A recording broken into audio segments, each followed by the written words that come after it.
the completion of the great work, the plan. They really intend this to be something along the lines of what Hitler attempted to establish. They talk about it in terms of a great cleansing, where certain religions, certain people, certain races will literally be eliminated from this earth.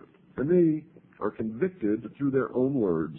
Ladies and gentlemen, as you are hearing tonight, you've heard in other broadcasts, for when I feel that you are getting to the point where you're not understanding what's happening, I go back, as I'm doing tonight, and quote these people directly from their own mouths. I'm going to do that again tomorrow night, folks, so be ready. Let me continue. The secret societies were created to bring the world to the new society known as the New World Order. The members of these organizations obviously feel that their goals are so noble, whatever tasks are required to bring them to that goal and that goal to fruition.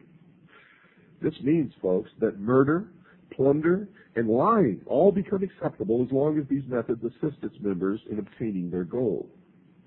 But the Freemasons, or Freemasons as the true term began, want the world to know that they are not one of the societies involved in changing the world's civilization, and they're quick to rush to their own defense. However, when you go back and read their own history and their own words, you can see that they have literally no defense, for they are convicted by the words of their leaders, by the very words of their leaders, and, folks, by their deeds.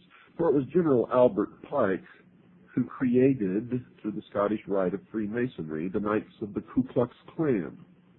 It was the Scottish Rite of Freemasonry that created the branch known as B'nai B'rith, which then created the ADL, the Anti-Defamation League, which is nothing but an organization of criminals who have murdered, who have bombed, who have lied, and just recently one of their revealed crimes was spying, putting spies within the police organizations of the United States of America and spiriting out files and records.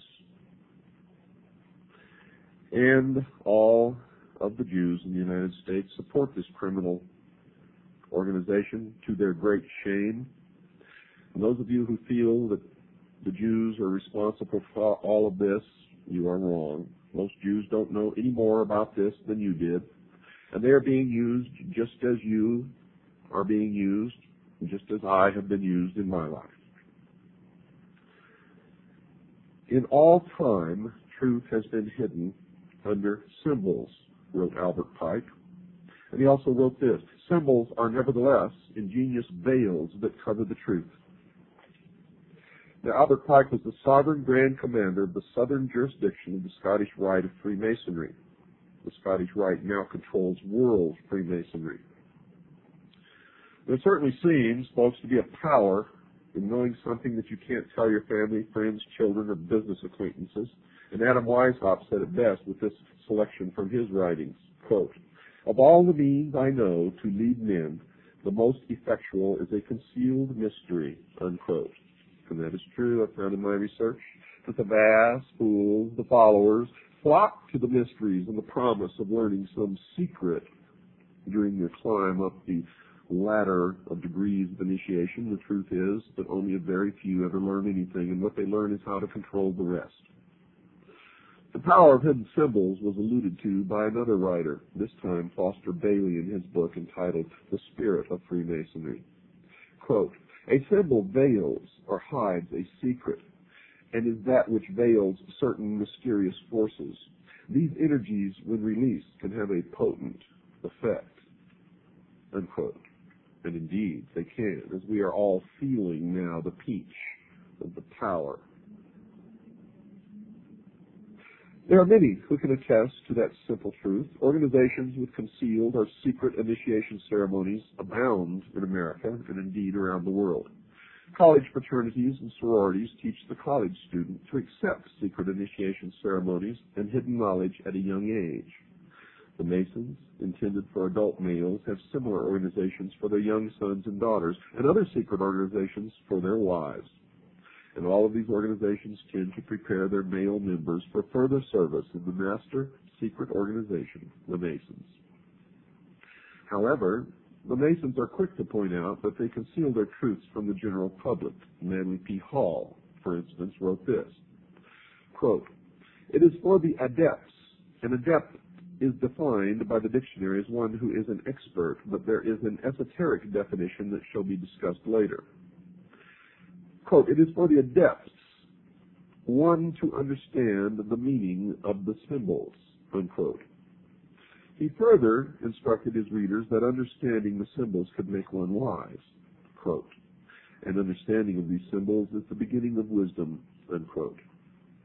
Max Toth, a writer about the Great Pyramid of Giza in Egypt, also wrote about the purpose of symbols, and he said, quote, "The knowledge of the ancient mysteries was never revealed to the layman except through the media of symbols.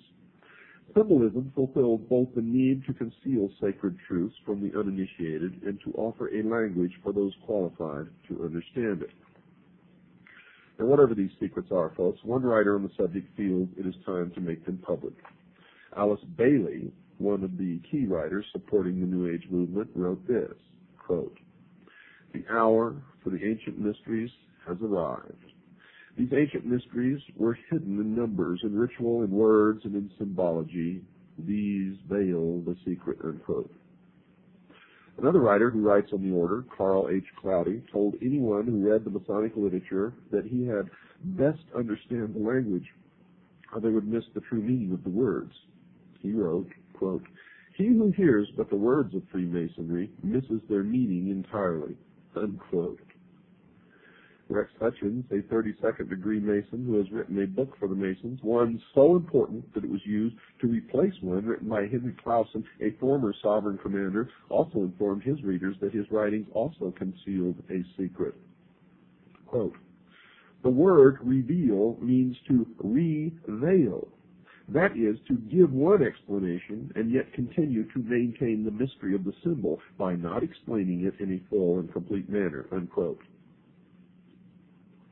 So the language code must be broken if one is to learn the truth about the Masonic order.